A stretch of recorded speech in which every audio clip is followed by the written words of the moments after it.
வணக்கம். முக்கிய செய்திகள்.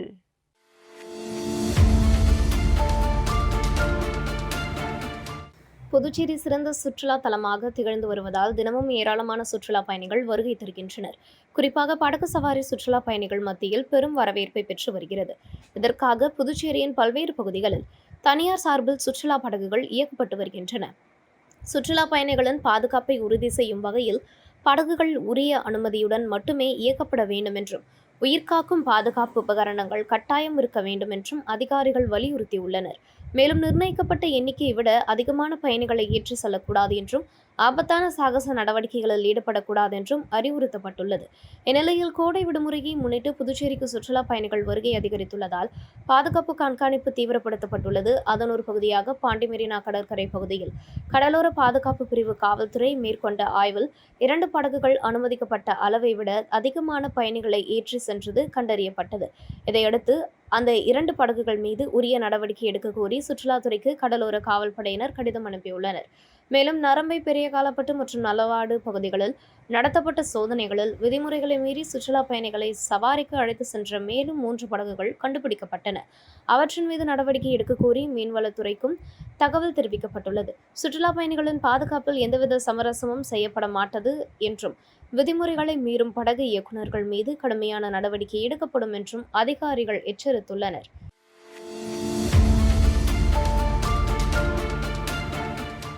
முதலியார்பேட்டை தொகுதி சட்டமன்ற உறுப்பினர் ஜான்குமாரின் புதிய அலுவலகம் திறப்பு விழா நடைபெற்றது.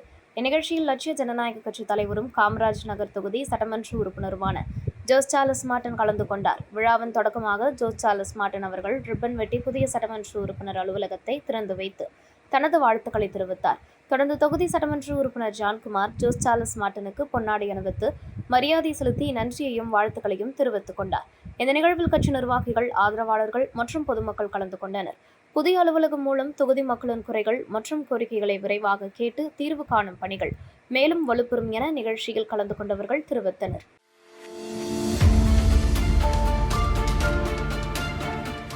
வெளிநாடுகளில் வாழும் பிரெஞ்சு குடிமக்களின் பிரதிநிதிகளை தேர்வு செய்வதற்கான தேர்தல் உலகம் முழுவதும் நடைபெற்றது. புதுச்சேரி, தமிழ்நாடு மற்றும் கேரளாவை உள்ளடக்கிய பகுதி புதுச்சேரி தொகுதியாக அறிவிக்கப்பட்டுள்ளது. இந்த தேர்தலில் புதுச்சேரி தொகுதியைச் சேர்ந்த வாக்காளர்கள் 3 பிரதிநிதிகளை தேர்வு செய்து வாக்களிக்கின்றனர். இதற்காக புதுச்சேரியில் 2 வாக்குச்சாவடிகளும், சென்னை மற்றும் காரைக்காலில் தலா 1 வாக்குச்சாவடியும் அமைக்கப்பட்டுள்ளன. புதுச்சேரி கடற்கரை சாலை அருகே அமைந்துள்ள பிரெஞ்சு தூதரக அலுவலகத்தில் அமைக்கப்பட்டிருந்த வாக்குச்சாவடியில் காலை 8 மணிக்கு வாக்குப்பதிவு தொடங்கியது. புதுச்சேரியில் வசிக்கும் பிரெஞ்சு குடிமக்கள் தங்களது வாக்காளர் அடையாள அட்டையை காண்பித்து ஆர்வமுடன் வாக்களித்தனர். புதுச்சேரி தொகுதியின் வாக்காளர் பட்டியலில் இடம்பெற்றுள்ள 4378 பேர் வாக்காளர்கள் இந்த தேர்தலில் வாக்களிக்க தகுதி பெற்றுள்ளனர். தேர்தலில் வெற்றி பெறும் பிரதிநிதிகள் 6 ஆண்டுகள் பதவியில் இருப்பார்கள். தேர்வு செய்யப்படும் பிரதிநிதிகள் வெளிநாடுகளில் வாழும் பிரெஞ்சு குடிமக்களின் நலன்களை பிரதிநிதித்துவப்படுத்துவதுடன் தூதரக கவுன்சிலில் உறுப்பினர்களாகவும் செயல்படுவர். கல்வி உதவித்தொகைகள், சமூக நல உதவிகள், உள்ளூர் பிரெஞ்சு சங்கங்களுக்கு வழங்கப்படும் ஆதரவு உள்ளிட்ட பிரெஞ்சு சமூகத்தின் நலன் சார்ந்த பல்வேறு விவகாரங்களில் ஆலோசனைகளை வழங்கும் பொறுப்பையும் அவர்கள் ஏற்கின்றனர். மேலும் வெளிநாடுகளில் வாழும் பிரெஞ்சு குடிமக்களை பிரதிநிதித்துவப்படுத்தும் செனட் உறுப்பினர்களை தேர்வு செய்யும் தேர்தலிலும் இந்த பிரதிநிதிகள் முக்கிய பங்காற்றுவார்கள்.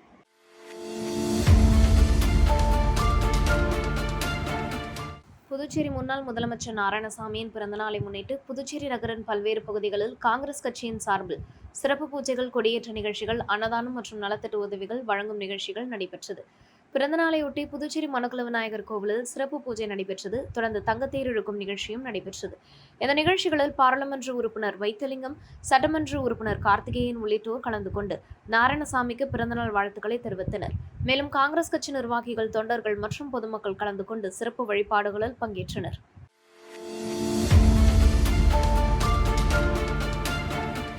புதுச்சேரி மண்ணாடிப்பட்டு கொம்யூனுக்குட்பட்ட காட்டேரிக்குப்பம் பகுதியில் அமைந்துள்ள 33 அடி உயர அருள்மிகு சுந்தரநாயகி உடனுரை அஷ்டலிங்கேஸ்வரர் திருக்கோவிலில் வைகாசி மாத பௌர்ணமியை முன்னிட்டு சிறப்பு பூஜைகள் நடைபெற்றன.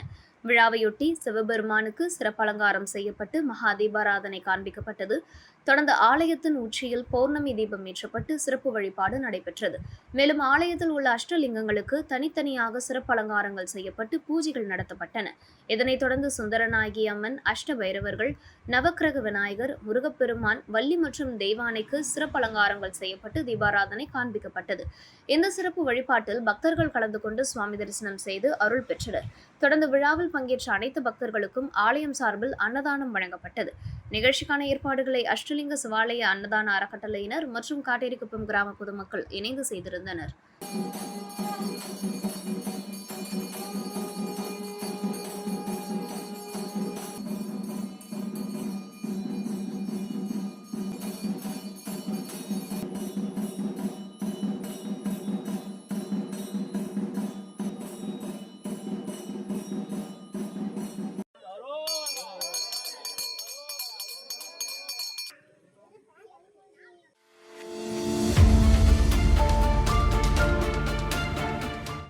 புதுச்சேரி லாஸ்பேட்டை தொகுதிக்குட்பட்ட சலவையாளர் நகரில் சலவையாளர் நகர் குடியிருப்போர் நலசங்கம் சார்பில் 141வது தொழிலாளர் தின விழா, சலவைத்துறையின் 50வது பொன் விழா மற்றும் நலசங்க ஆண்டு விழாவை முன்னிட்டு முப்பெரும் விழா மற்றும் மாணவ மாணவிகளுக்கான பரிசளிப்பு விழா நடைபெற்றது.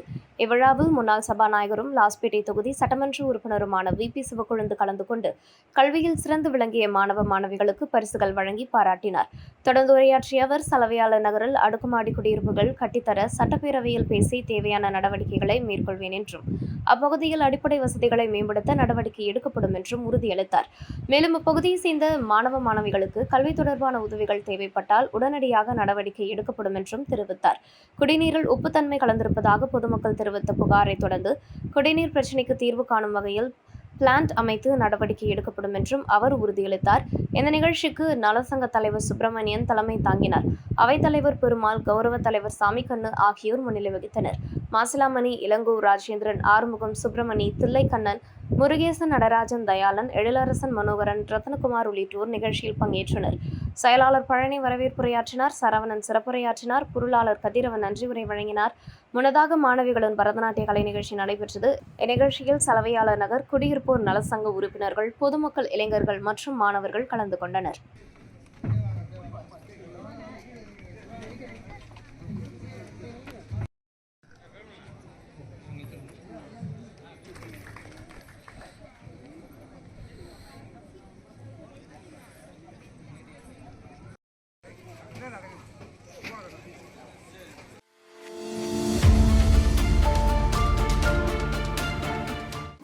புதுவை தமிழ் சங்கத்தில் சிலப்பதிகார விழா நடைபெற்றது. விழாவிற்கு சங்க தலைவர் முனைவர் முத்து தலைமை தாங்கினார்.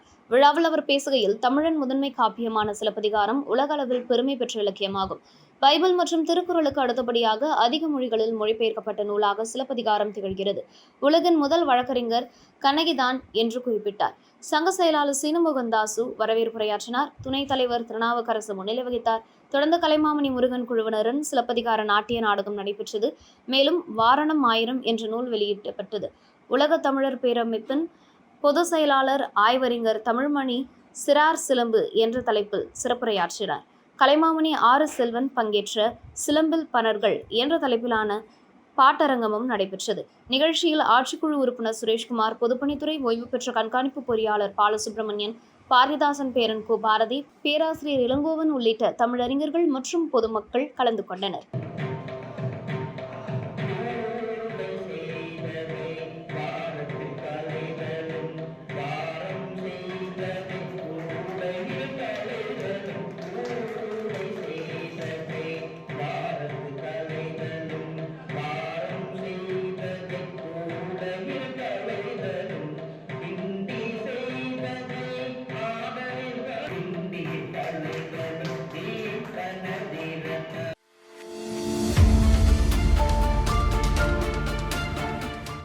புதுச்சேரி திருபுவனை தொகுதிக்குட்பட்ட திருவண்டார்கோவில் சின்னப்பேட் பகுதியில் தமிழக வெற்றிக் கழக நிர்வாகி ராம்ராஜன் பிறந்தநாள் விழா அவரது இல்லத்தில் கொண்டாடப்பட்டது.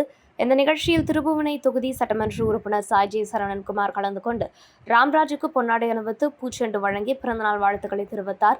இதனைத் தொடர்ந்து சட்டமன்ற உறுப்பினர் சாய்ஜி சரவணன்குமார் முன்னிலையில் கேக் வெட்டி பிறந்தநாள் விழா கொண்டாடப்பட்டது. இதில் நண்பர்கள், உறவினர்கள் மற்றும் கட்சி நிர்வாகிகள் கலந்து கொண்டு ராம்ராஜுக்கு வாழ்த்துக்களை தெரிவித்தனர். மேலும் பிறந்தநாள் விழாவையொட்டி பொதுமக்களுக்கு நலத்திட்ட உதவிகள் வழங்கும் நிகழ்ச்சி நடைபெற்றது. இதில் சட்டமன்ற உறுப்பினர் சாய்ஜி சரவணன்குமார் பொதுமக்களுக்கு இலவச புடவைகள் மற்றும் அன்னதானம் வழங்கி நிகழ்ச்சியை தொடங்கி வைத்தார். இதன் நிகழ்ச்சியில் அண்ணா பிரபாவதி, சாய் ஜெய் தியாகராஜன், சத்யபாலன், ஹரிபிரசாந்த், ஆகாஷ், அரவிந்த், ஜெயமூர்த்தி, ராஜகிளி, திருமுருகன், தளபதி, கிருஷ்ணா, விக்கி, ராஜேஷ், லோகேஷ், ராஜசேகர், கிருத்திகா, ராஜசேகர், கார்த்திக், கோகுல், கிரி உள்ளிட்டோர் கலந்து கொண்டனர். நிகழ்ச்சியின் போது நண்பர்கள், உறவினர்கள், கட்சி நிர்வாகிகள் மற்றும் பொதுமக்கள் ராம்ராஜுக்கு பொன்னாடை அணிவித்தும் ஆலோயர மாலை அணிவித்தும் பிறந்தநாள் வாழ்த்துக்களை தெரிவித்தனர்.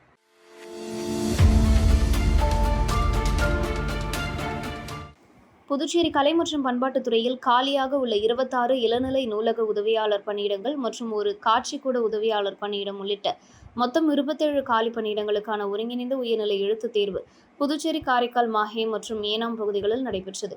இந்த 27 பணியிடங்களுக்கான மொத்தம் 21,688 பேர் விண்ணப்பித்திருந்த நிலையில் ஒரு பணியிடத்திற்கு 803 பேர் என்ற விகிதத்தில் போட்டி நிலவியது. தேர்வுக்காக புதுச்சேரி பகுதியில் தாகூர் கலைக்கல்லூரி, காஞ்சிமாமுனிவர் பட்டமேற்படிப்பு மையம், பாரதிதாசன் மகளிர் கல்லூரி, வள்ளலார் அரசு பெண்கள் மேல்நிலைப்பள்ளி, திருவள்ளுவர் அரசு பெண்கள் மேல்நிலைப்பள்ளி உள்ளிட்ட 44 மையங்களும், காரைக்காலில் 9 மையங்களும், மாஹேவில் 2 மையங்களும், ஏனாமில் 5 மையங்களும் என மொத்தம் 59 தேர்வு மையங்கள் அமைக்கப்பட்டிருந்தன. காலை 10 மணி முதல் நண்பகல் 12 மணி வரை நடைபெற்ற தேர்வுக்காக தேர்வர்கள் முன்கூட்டியே தேர்வு மையங்களுக்கு வருகை தந்தனர். அவர்களின் அடையாள சான்றுகள் மற்றும் கைவிரல் ரேகைகள் சரிபார்க்கப்பட்ட பின்னரே தேர்வு அறைக்குள் அனுமதிக்கப்பட்டனர். தேர்வு மையங்களில் பாதுகாப்பு ஏற்பாடுகள் பலப்படுத்தப்பட்டிருந்தன. மொபைல் போன்கள் மற்றும் பிற மின்னணு சாதனங்கள் கொண்டுவர தடை விதிக்கப்பட்டிருந்தது. மேலும் முறைகேடுகளை தவிர்க்க ஜாமர் கருவிகள் மற்றும் கண்காணிப்பு கேமராக்களும் பயன்படுத்தப்பட்டன. தேர்வு எந்தவித அசம்பாவிதங்களும் இன்றி அமைதியான முறையில் நடைபெற்று நிறைவடைந்ததாக தேர்வு அமைப்பின் அதிகாரிகள் தெரிவித்தனர். தேர்வு முடிவுகள் மற்றும் அடுத்த கட்ட நடவடிக்கைகள் குறித்து பின்னர் அதிகாரப்பூர்வமாக அறிவிக்கப்படும் என்றும் தெரிவிக்கப்பட்டுள்ளது.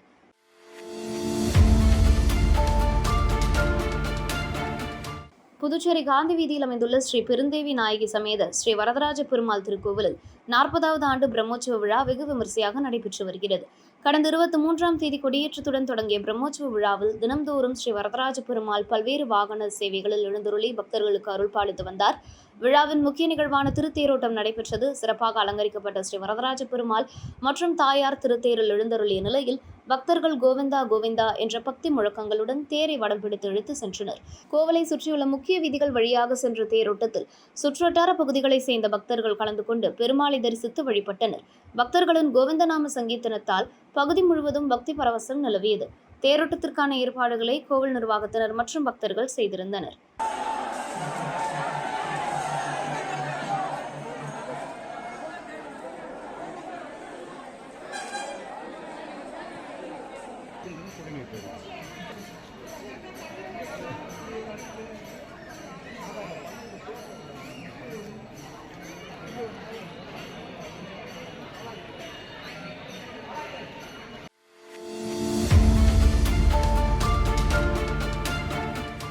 புதுச்சேரி முன்னாள் முதலமைச்சர் நாராயணசாமியின் பிறந்தநாளை முன்னிட்டு புதுச்சேரி நகரின் பல்வேறு பகுதிகளில் காங்கிரஸ் கட்சியினர் சார்பில் அன்னதானம் மற்றும் நலத்திட்ட உதவிகள் வழங்கும் நிகழ்ச்சிகள் நடைபெற்றன. இதன் தொடர்ச்சியாக முன்னாள் முதலமைச்சர் நாராயணசாமியின் இல்லத்தில் அன்னதானம் மற்றும் நலத்திட்ட உதவிகள் வழங்கும் நிகழ்ச்சி நடைபெற்றது.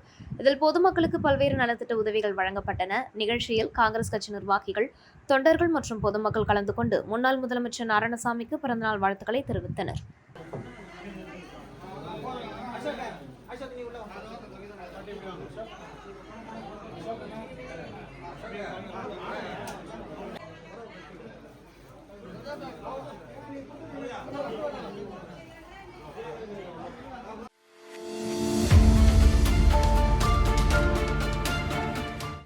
புதுச்சேரி நகராட்சி ஊழியர்கள் மற்றும் தொழிலாளர்கள் சங்கத்தின் பொதுக்குழு கூட்டம் அரசு ஊழியர்கள் சம்மேளன அலுவலகத்தில் நடைபெற்றது.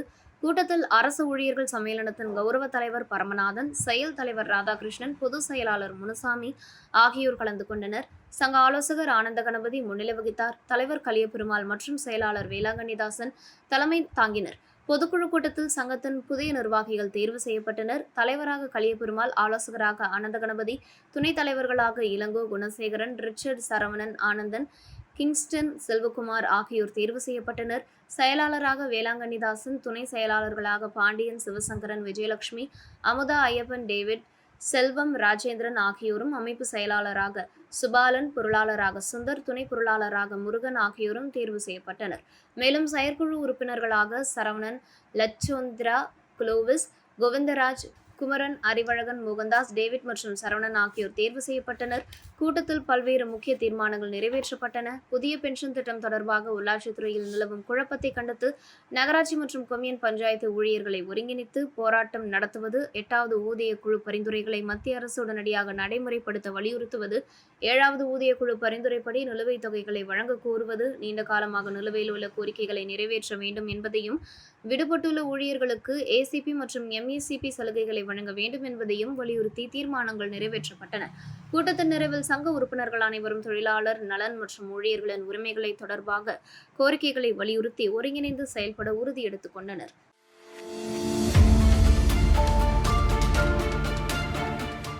காரைக்காலில் மத்திய அரசின் கீழ் செயல்படும் சங்கீத நாடக அகாடமி சார்பில் நம் தேசம் நம் மக்கள் என்ற தலைப்பில் தமிழ் கலாச்சாரத்தை பிரதிபலிக்கும் சிறப்பு நாடக விழா நடைபெறவுள்ளது. காரைக்கால் மாவட்டத்தை சேர்ந்த மூத்த நாடக கலைஞரும் இயக்குநருமான சுசேராஜ் கடந்த 2024ஆம் ஆண்டு ஜனாதிபதியிடமிருந்து சிறந்த நாடக இயக்குநருக்கான விருதை பெற்றார். இதனைத் தொடர்ந்து அவரது சொந்த ஊரான காரைக்காலில் சிறப்பு நாடக விழா நடத்த மத்திய அரசு முடிவு செய்துள்ளது. அதன் ஒரு பகுதியாக கடந்த 58 ஆண்டுகளாக நாடகத்துறையில் பணியாற்றி வரும் கலைமாமணி சுசேராஜ் தலைமையில் வரும் ஜூன் 3ஆம் தேதி மாலை 6 மணிக்கு காரைக்காலில் உள்ள ஆனந்தம் திருமண மண்டபத்தில் தமிழ் கலாச்சாரத்தை பிரதிபலிக்கும் வகையில் நாடக விழா நடைபெறுகிறது. இந்த நிகழ்ச்சியில் கலைமாமணி பாலகுருநாதன், சங்கீத நாடக அகாடமி குழு உறுப்பினர் கலைமாமணி ஜான் கென்னடி, கலைமாமணி பக்கிரிசாமி, கலைரத்னா தெய்வ திவ்யதாஸ் உள்ளிட்ட பல்வேறு நாடக கலைஞர்கள் கலந்து கொண்டு சிறப்பிக்க உள்ளனர்.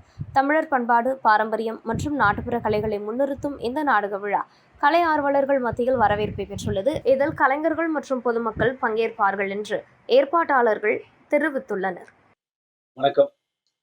மத்திய அரசு சங்கீத நாடக அகாடமி ஒரு தானாக செயல்படக்கூடிய, மத்திய அரசின் கீழ் தானாக செயல்படக்கூடிய ஒரு கலை நிறுவனம். இது பல வருடங்களாக விருதாளர்களுக்கு ஒரு சிறப்பான வாய்ப்புகளை வழங்கி கொண்டிருக்கிறது. கடந்த 2024ஆம் வருடம் சங்கீத நாடக அகாடமியினுடைய மத்திய அரசு விருது வாங்கிய மதிப்புக்குரிய ஐயா சுசேராஜ் சார் அவங்களுடைய நாடகத்தினை செய்வதற்கு பல ஊர்களிலும் ஒரு ஏற்பாடுகள் செய்யப்பட்டிருந்தது. தற்போது இருக்கிற கால சூழ்நிலையை கருத்துல கொண்டு எல்லா விருதாளர்களும் அவரவர்கள் ஊர்களிலேயே இந்த நாடக நிகழ்ச்சியை செய்யுமாறு ஒரு நுண்கலைகள் கலை விழா ஒன்று ஏற்பாடு செய்யப்பட்டுள்ளது. இந்த நுண்கலைகள் கலை விழா 2026 என்று இதனுடைய பெயர். சங்கீத நாடக அகாடமியுடைய முழுக்க பொருளாதார உதவியுடன் ஃபண்டட் பை சங்கீத நாடக அகாடமி இந்த நிகழ்ச்சி எல்லா ஊர்லயும் பண்றாங்க. இப்ப காரைக்கால்ல ரொம்ப பெருமைக்குரிய இந்த நிகழ்ச்சி நாடக விழா கலைமாமணி ஐயா சுசேராஜ் அவர்களுடைய கலைக்குழு வழங்கக்கூடிய நாடக விழாவாக இப்பொழுது நடக்க இருக்கிறது. இதற்கு கலாச்சார அமைச்சகத்தினுடைய அமைச்சர் திரு கஜேந்திர சிங் ஷெகாவத் அவர்களும், அதனுடைய சேர்மன் டாக்டர் சந்தியா புரேஷ் அவர்களும், செயலாளர் திரு ராஜுதாஸ் அவர்களும் தங்களுடைய சிறப்பான முயற்சி எடுத்துக்கொண்டு நமக்கு பக்கபலமாக இருந்து கொண்டிருக்கிறார்கள்.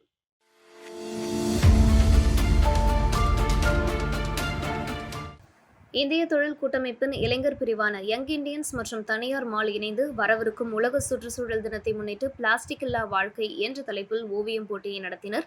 சுற்றுச்சூழல் பாதுகாப்பு மற்றும் பிளாஸ்டிக் மாசுபாட்டின் பாதிப்புகள் குறித்து மாணவர்களிடையே விழிப்புணர்வை ஏற்படுத்தும் நோக்கில் நடைபெற்ற இந்த போட்டியில் புதுச்சேரியின் பல்வேறு பள்ளிகளை சேர்ந்த 105க்கும் மேற்பட்ட மாணவர்கள் உற்சாகமாக பங்கேற்று தங்களது கலைத்திறமையை வெளிப்படுத்தினர். நிகழ்ச்சியில் டாக்டர் மணிமொழி கலந்து கொண்டு மாணவர்களை பாராட்டினார். மேலும் சுற்றுச்சூழலை பாதுகாப்பதில் இளம் தலைமுறையினரின் பங்களிப்பு மிகவும் முக்கியமானதென அவர் வலியுறுத்தினார். நிகழ்விற்கு யங் இந்தியன்ஸ் புதுச்சேரி தலைவர் ஆர்த்தி, மணியம்மை மற்றும் ப்ராவிடன்ஸ் மால் உரிமையாளர் பிரசாந்த் ஆகியோர் தலைமை வகித்தனர். தரணிதரன், மோனிஷா, கணேஷ், மணிகண்டன், அனு, அர்ஷான் மற்றும் ட்ரேசி உள்ளிட்டோர் நிகழ்வில் பங்கேற்றனர். போட்டியில் பங்கேற்ற மாணவர்களின் ஓவியங்கள் படைப்பாற்றல், கருத்தின் ஆழம் மற்றும் கலைநயம் ஆகிய அடிப்படைகளில் மதிப்பீடு செய்யப்பட்டன. வெற்றி பெற்ற மாணவர்களுக்கு டாக்டர் மணிமொழி, பிரசாந்த் மற்றும் ட்ரேசி ஆகியோர் பரிசுகளை வழங்கினர். இந்த பரிசுகள் யங் இந்தியன்ஸ் மற்றும் தனியார் மால் சார்பில் வழங்கப்பட்டன. கலை மற்றும் படைப்பாற்றல் மூலம் குழந்தைகளிடையே சுற்றுச்சூழல் பொறுப்புணர்வை வளர்ப்பதே இந்த நிகழ்வின் முக்கிய நோக்கமாகும் என ஏற்பாட்டாளர்கள் தெரிவித்தனர். நிகழ்ச்சியை வெற்றிகரமாக நடத்த நிர்வாகிகள், மாணவர்கள், பெற்றோர்கள், தனியார் மால் நிர்வாகிகள் மற்றும் தன்னார்வலர்கள் அனைவருக்கும் நன்றியும் தெரிவிக்கப்பட்டது.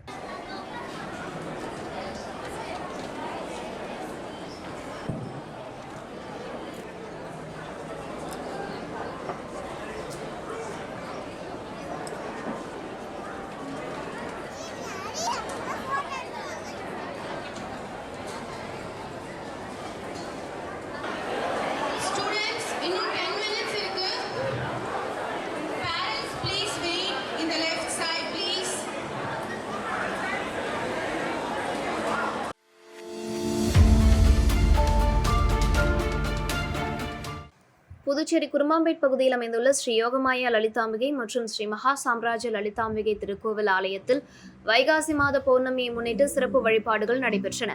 இதனை முன்னிட்டு ஸ்ரீ மகா சாம்ராஜ்ய லலிதாம்பிகை அம்மனுக்கு பால், தயிர், சந்தனம், திருநீர், திருமஞ்சனம், குங்குமம் உள்ளிட்ட பல்வேறு வாசனை திரவியங்களால் மகா அபிஷேகம் நடைபெற்றது. இதில் பக்தர்கள் கலந்து கொண்டு அம்மனின் அருளை பெற்றனர். அதனைத் தொடர்ந்து கன்னியா பூஜை மற்றும் சுமங்கலி பூஜை நடைபெற்றது. பின்னர் சிறப்பாக அலங்கரிக்கப்பட்ட ஸ்ரீ யோகமாயா லலிதாம்பிகை மற்றும் ஸ்ரீ மகா சாம்ராஜ்ய லலிதாம்பிகை அம்மன்களுக்கு சோடச தீபாராதனை நடைபெற்றது. இந்த கன்னியா பூஜை மற்றும் சுமங்கலி பூஜையில் பங்கேற்ற பக்தர்கள் அம்மனை தரிசித்து வழிபட்டு சென்றனர். விழாவிற்கான அனைத்து ஏற்பாடுகளையும் ஆலய நிர்வாகி மகேஸ்வர சாஸ்திரிகள் மற்றும் பக்தர்கள் செய்திருந்தனர்.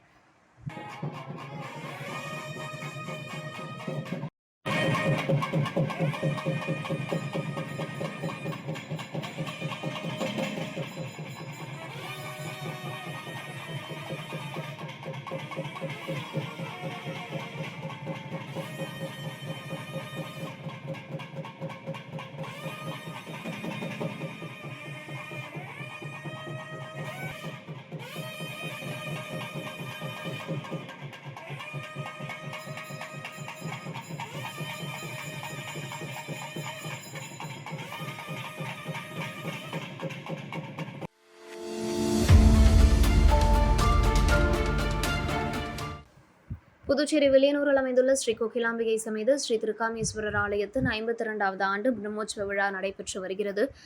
விழாவின் 11ஆம் நாள் நிகழ்ச்சியாக மருத்துவர் மற்றும் நாவிதர் குல மரபினர்கள் ஏற்பாட்டில் சுவாமி முத்துப்பல்லக்கில் எழுந்தருளி திருவீதி உலா நடைபெற்றது. மின்விளக்கு, சிவாலங்காரம் மற்றும் வான வேடிக்கைகளுடன் நடைபெற்ற இந்த உற்சவத்தில் பக்தர்கள் கலந்து கொண்டு சிவபெருமானை தரிசித்து அருள் பெற்றனர். நிகழ்ச்சிக்கு வில்லியனூர் மருத்துவர் குல நாவிதர் மடம் நிர்வாகிகள் தலைவர் முருகேசன் தலைமை தாங்கினார். மருத்துவர் குல சங்க மாநில தலைவர் காசிநாதன் கலந்து கொண்டார்.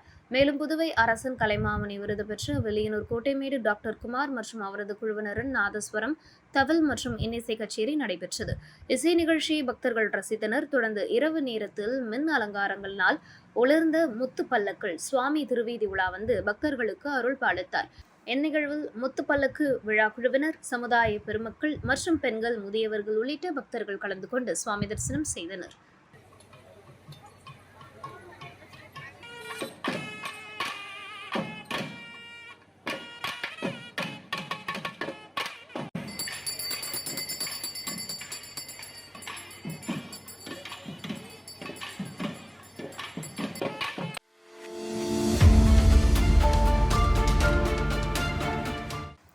திண்டிவனம் ரட்டனை கிராமத்தில் அமைந்துள்ள ஸ்ரீ வெண்ணியம்மன் ஆலய பிரம்மோற்சவ விழாவையொட்டி நடைபெற்ற சடல் உற்சவம் நடைபெற்றது. இந்த ஆண்டுக்கான பிரம்மோற்சவ விழா மே 22ஆம் தேதி கொடியேற்றத்துடன் தொடங்கியது. விழாவையொட்டி தினமும் அம்மன் மற்றும் பரிவார தெய்வங்களுக்கு சிறப்பு அபிஷேகம், ஆராதனை நடைபெற்றதுடன் இரவு நேரங்களில் பல்வேறு சிறப்பு அலங்காரங்களில் சுவாமி வீதி உலா நடைபெற்றது. விழாவின் முக்கிய நிகழ்வான சடல் உற்சவத்தையொட்டி விரதம் இருந்த ஆயிரக்கணக்கான பக்தர்கள் கலந்து கொண்டு சடல் குத்தி தங்களது நேர்த்திக்கடன்களை செலுத்தினர். மேலும் சில பக்தர்கள் வேன், கார், ஆட்டோ மற்றும் ஜேசிபி வாகனங்களில் தொங்கியபடி அலகு குத்தி இழுத்து நேர்த்திக்கடன் நிறைவேற்றினர். இதனைத் தொடர்ந்து இரவு நேரத்தில் வண்ணமலர்களால் அலங்கரிக்கப்பட்ட ஸ்ரீ வீரபத்ர சுவாமி மற்றும் ஸ்ரீ வெண்ணியம்மனுக்கு மகா தீபாராதனை, கும்பதீபம், நட்சத்திர தீபம், சோடசோபச்சாரம், பஞ்சமுக தீபாராதனை மற்றும் கற்பூர ஆரத்தி நடைபெற்றது. பின்னர் ஸ்ரீ வீரபத்ர சுவாமி மற்றும் ஸ்ரீ வெண்ணியம்மன் ஆலய உள் பிரகாரத்தை வலம் வந்து தேரில் எழுந்தருளி பக்தர்களுக்கு அருள் பாலித்தனர். தேரோட்ட நிகழ்வை நூற்றுக்கணக்கான பக்தர்கள் கண்டு களித்து அம்மனை வழிபட்டு அருள் பெற்றனர். விழாவிற்கான ஏற்பாடுகளை ஆலய விழா குழுவினர் செய்திருந்தனர்.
புதுச்சேரி வில்லியனூரில் அமைந்துள்ள ஸ்ரீ கோகிலாம்பிகை சமேத ஸ்ரீ திருக்காமேஸ்வரர் ஆலயத்தில் வைகாசி மாத பௌர்ணமியை முன்னிட்டு 143வது மாத பௌர்ணமி கிரிவலம் நடைபெற்றது.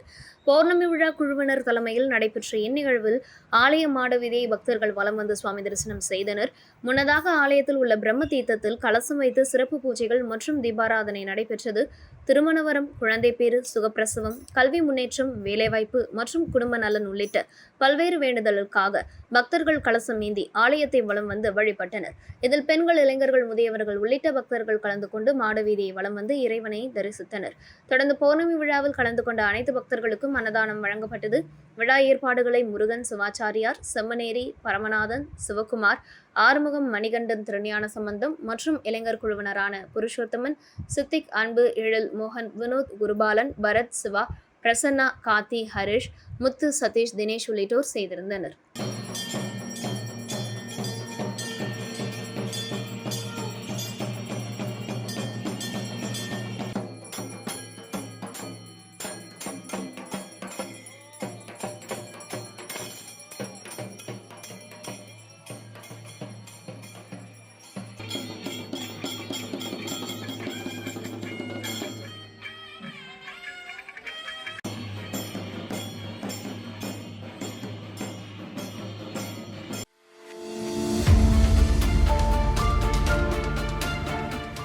காரைக்கால் அடுத்த வடமரைக்காட்டில் அமைந்துள்ள பழமை வாய்ந்த ஸ்ரீ வீர மாகாளியம்மன் ஆலயத்தில் ஆண்டுதோறும் வைகாசி மாத மகோத்சவ பெருவிழா நடைபெறுவது வழக்கம். இந்த ஆண்டுக்கான மகோத்சவ பெருவிழா மே 16ஆம் தேதி பந்தக்கால் முகூர்த்தத்துடன் தொடங்கியது. இதனைத் தொடர்ந்து அம்மனுக்கு தினமும் சிறப்பு அபிஷேகம், ஆராதனை மற்றும் பல்வேறு ஆன்மீக நிகழ்ச்சிகள் நடைபெற்று வருகின்றன. விழாவின் முக்கிய நிகழ்வாக வீரமாகாளியம்மன் சந்தனக்காப்பு அலங்காரத்தில் பக்தர்களுக்கு அருள்பாலித்தார்.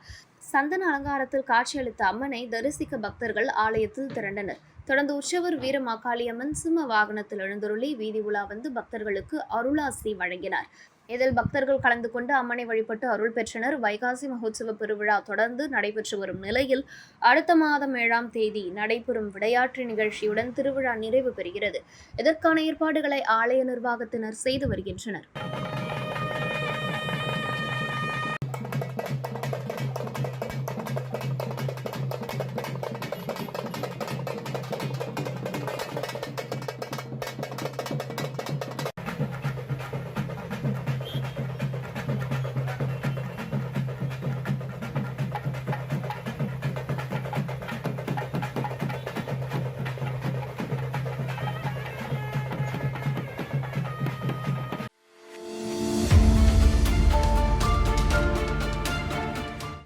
விழுப்புரம் முன்னூரில் அமைந்துள்ள ஸ்ரீ பிரகன்நாயகி சமேத ஸ்ரீ ஆடவள்ளீஸ்வரர் திருக்கோவிலில் வைகாசி மாத பௌர்ணமி மற்றும் வைகாசி விசாகத்தை முன்னிட்டு நடைபெற்ற பரிவார கிரிவலத்தில் ஆயிரக்கணக்கான பக்தர்கள் கலந்து கொண்டு வழிபட்டனர்.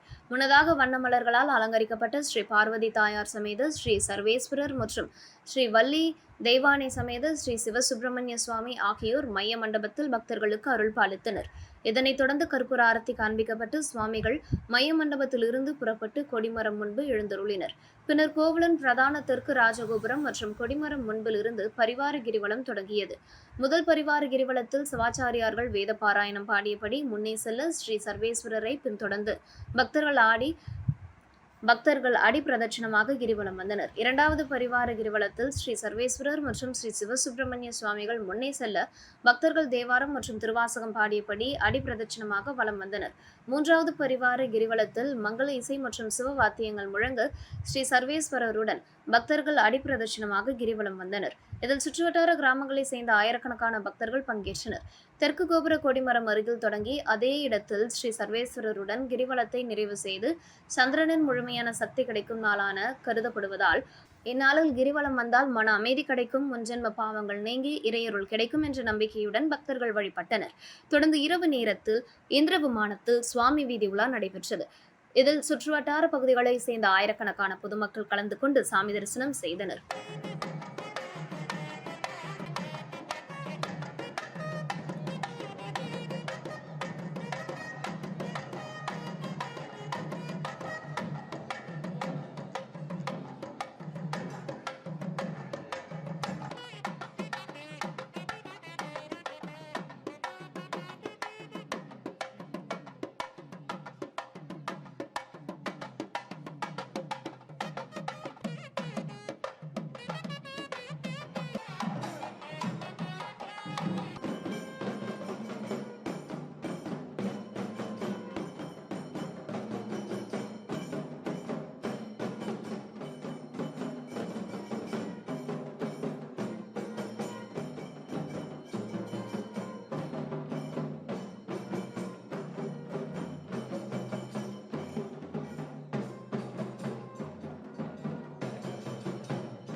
இத்துடன் செய்திகள் நிறைவடைகின்றன. வணக்கம்.